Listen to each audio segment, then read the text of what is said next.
ছোটবেলার স্মৃতিগুলো যখন পড়ে মনে, একলা একা কাঁদি আমি বসিয়া গোপনে।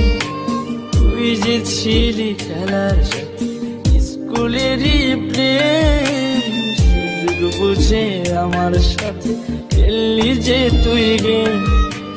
নিজের ইচ্ছে মতো রে তুই দিলি অপবাদ, জানিস নাকি মন ভাঙাছে কত বড় পা।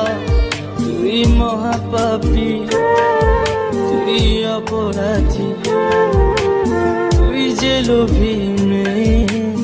এখন ভালোই সুখে আছিস অন্য কারো। তুই মহাপাপী অপরাধী, তুই যে লোভী মেয়ে। এখন ভালোই সুখে আছিস